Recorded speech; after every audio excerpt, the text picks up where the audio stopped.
If you've been waiting for something to follow Frostpunk, this might be your lucky day. Hey people, Voice talking to you, and today we're looking at DarkSwitch, a new survival city builder where you must construct a stronghold inside a giant tree to escape an apocalyptic fog. If you'd like to check this game out for yourself or see my full playthrough stream, there are links to both down in the description. The demo for DarkSwitch throws us right into the thick of it, and some of the writing is pretty odd, so I'm working with what I have.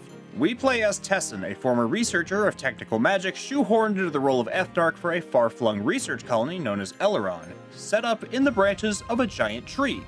That means we're in charge of basically everything. Our outpost was founded by the leader of our capital city to study the mysterious apocalyptic fog known as the Shroud and develop weapons against it. The Shroud spreads anywhere the sun doesn't touch, concealing monsters and eating away at the minds of those exposed. While the fog naturally becomes more dangerous at night, warding flames have always been enough to keep it at bay, until recent Shroud surges forced our people to the brink. As the situation in the land has fouled, the capital city has declared that no more supply shipments will be coming and demands an update on our research. While our colony is still reeling, the neighboring settlement Ignalis sets off flares, signaling their outpost has fallen. Now we have to decide whether to let refugees in, which will threaten our dwindling supplies, and their fog-induced madness could lead to a bit of petty arson, which is obviously a big problem when you live in a tree. Then a mighty airship claiming to carry ranking members from a cult of fire-worshipping nutjobs docks at Eleron and starts an inquisition, threatening to bring airborne flamethrowers around if we don't cooperate. That's a lot of issues to deal with all at once. So let's start with the basic problems of managing a colony in this dark fantasy world. Our foremost responsibility is the management of resources, including building materials, fuel, and of course food. Citizens will quickly starve without access to rations, and without adequate housing or medical facilities, injuries, illness, and fatigue will reduce the efficiency and life expectancy of workers.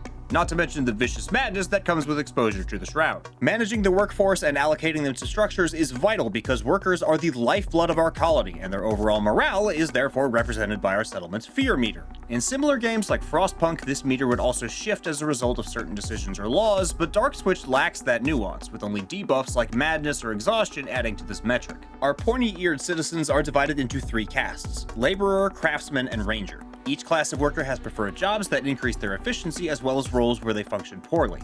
The Great Tree might be our home sweet home, but not everything we need can be found above the ground. Every building type has its own terrain requirements, meaning some can only be attached to the tree, while some could be built on platforms or on the ground below. Since workers need to travel to their work, building homes, warehouses, and zip lines to establish supply routes and outposts outside the main colony is vital. Harvesting centers for food like fish and tree fungus will naturally replenish, but materials like trees, metal, and gas will eventually deplete, requiring the player to explore and expand to maintain production. The map for this demo showed off some fantastic art, and both the buildings and the backdrop are wonderfully detailed. That said, it's kind of hard to tell if the character portraits are AI generated, and the landscape as a whole feels a little empty. Regardless, with scout bases, we can send teams of rangers out into the wild to explore new map areas or complete missions. It does feel a bit weird to see all of our workers and any wandering monsters on the map, but not our scout units or the locations they're exploring. Judging by the map, I'd say it's likely we'll eventually be able to build new colonies at other nearby trees and create logistical connections between them like airship routes. Now, about the whole tree thing, managing the limited horizontal building space we have is extremely important. It takes a lot of resources to build new platforms, and the lower a structure sits, the more vulnerable it is to both monsters and the fog. To keep your people from lobotomizing themselves, special warding fires need to be built and maintained, but these only work so long as the fog stays low. There's also guard towers to fend off monster raids. This title also advertised that it involved tower defense mechanics, but I never really got to try them out in the demo. The guard posts keep the monsters away, sure, but I couldn't target the troops or the little boogers running around and see their health or anything, so I don't know quite how it's gonna work. We do get access to these really cool robots of wood and gears called tree chewers that can carry workers through the fog to shrouded logging sites and haul materials back with them. I didn't get to use these robots myself, but my hope is that we'll get to control certain units like this alongside our towers to defend the colony, sort of RTS style like they are Billions. I hesitate to call the art style of this game steampunk because they don't use a whole lot of metal, but I'd describe the wood and gears, airship, and elves style of the game as something uniquely fey-punk. It's really cool, and there's a surprising amount of world building here that really has me hoping for some extensive campaign modes to struggle through. The music and general ambience are also really stellar, but that definitely does not mean this title was without its share of flaws. First and foremost is the writing, which is a tad disjointed and honestly very hard to follow for both the story and the tutorials. I'm guessing either the dev's first language isn't English, or they may have just used AI to write some of it. As for the tutorials, either some of the mechanics make no sense to me, or the explanation was just that bad. So for example, there are refined versions of every resource type. According to the tutorials, these materials can be used in place of regular raw resources when building, but are refined at a rate of 2 to 1. Probably they meant the opposite, but the way this reads, the only reason to refine any resource is to save storage space by wasting materials. As for the story, the dev team really needs to sit down and think about this. The typos and the weird grammar I could put up with, but when the names start changing and events don't get a resolution, it makes the game look half-baked and lazy. For example, our character was arrested at one point by the Luminary Fire Cult guys, but we never got an event telling us how that encounter ended. Then the next event has our character talking about how an entirely different person was arrested by the Luminary, but our character apparently got out of it somehow, off-screen, without alerting us. There's also some pretty extensive quality of life and accessibility issues. Every building's zone looks exactly the same, and they all show up at once, so at a glance you can't tell if that gold ring is for fog defense or tree harvesting.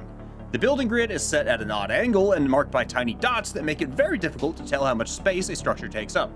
Additionally, any potential expansions on a structure are visible when you first place it, but they disappear afterwards, so if you don't want to accidentally build over it, you'd better remember which side each annex sits on and how much space it needs, or you're going to have to demolish stuff later. There is also no control mapping. Players don't get clear alerts when buildings, research, or expeditions are finished, and the rotation speed of your camera remains static even when fully zoomed in, making it a motion sickness nightmare to admire close details. Our decisions regarding events also seem to have very little impact on the story and our colony's chances of survival. These sorts of things are critical for a game of this style and need to be integrated ASAP. I won't lie, this game is promising for sure. The visuals are flashy and ominous, the world is dark and interesting, and the style is a really refreshing mix. But the demo lacked some of the game's core features, and a potential reliance on generative AI has me nervous. Now, I can't confirm the AI bits, and there's nothing wrong with using placeholders. So, if the devs shore up what makes the game special and expand on the mechanics to keep things tense, then this could be a really awesome survival city builder to follow in the footsteps of Frostpunk. If not, it could be just another one for the pile. Anyway, I'm just the voice in your head, so what do you think about DarkSwitch? Does the world interest you, or not really your style? Would you like more RTS-type combat, or just the tower defense? What changes would you like to see in the finished version? Let me know what you think down in the comments. I'd love to hear from you. If you enjoyed this video, leaving a like or a comment helps me out more than you know, and it might just keep the fog away for now. If you want more, subscribing is the best way to support the channel and keep new content coming your way, because I put out new stuff every week. Thanks so much for listening to me today. You'll be hearing from me again real soon.